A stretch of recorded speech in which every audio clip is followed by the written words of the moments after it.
বন্যা দুর্গতদের পাশে কৈবর্ত সমাজ কল্যাণ মঞ্চ। শিলচরে হলো ত্রাণ তহবিল সংগ্রহ। অসমের জোরহাট, শিবসাগর সহ বন্যা কবলিত অঞ্চলের মানুষের সহায়তায় এগিয়ে এলো কৈবর্ত সমাজ কল্যাণ মঞ্চ কাছাড় জেলা কমিটি। বুধবার শিলচরের আশ্রম রোডে সংগঠনের উদ্যোগে ত্রাণ তহবিল সংগ্রহ অভিযান হয়। এতে অংশ নেন প্রাক্তন পৌর কমিশনার রাজেশ দাস সহ স্থানীয় অনেকেই। তারা দোকানে দোকানে গিয়ে সাধারণ মানুষের কাছ থেকে আর্থিক সহযোগিতা নেন।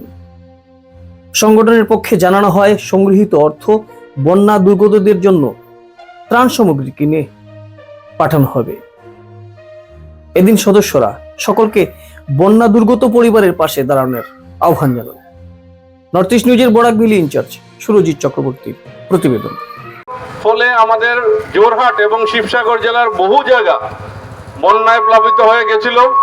আমরা যারা নিয়মিত নিউজ দেখি, সংবাদপত্র দেখি কিংবা ফেসবুক দেখি, আমরা দেখতে পেয়েছি অনেক মানুষ সেখানে মারা গেছেন, অনেক গবাদি পশু মারা গেছে এবং স্কুল কলেজ যা আছে, বই খাতা কলম সব নষ্ট হয়ে গেছে। ওখানে হয়তো ঘরবাড়ি আছে, কিন্তু সেই ঘরবাড়িতে বাসনপত্র নেই, গ্যাসের সিলিন্ডার নেই। হয়তো স্কুল আছে, কিন্তু সেই স্কুলে যে যাবে বাচ্চা কাচ্চাদের ব্যাগ নেই, খাতা কাগজ কলম নেই। তো এই অবস্থাতে মানবিকতার খাতিরে আমাদের প্রত্যেক এখানে যারা আমরা সম্মানিত নাগরিকবৃন্দরা আছি, আমাদের ছোট ছোট প্রয়াসে তাদের পাশে যদি আমরা দাঁড়াতে পারি, আমাদের টুকটাক দানে ওনাদের হয়তো বৃহৎ লাভ হয়ে যাবে, ওনাদের আগামী দিনে আবার প্রতিষ্ঠিত হতে সাহায্য করবে। এই সংকল্প নিয়ে আমরা কৈবর্ত সমাজ কল্যাণ মঞ্চ কাছাড় জেলা কমিটির পক্ষ থেকে আশ্রম রোড বাজারে আমরা বেরিয়েছি।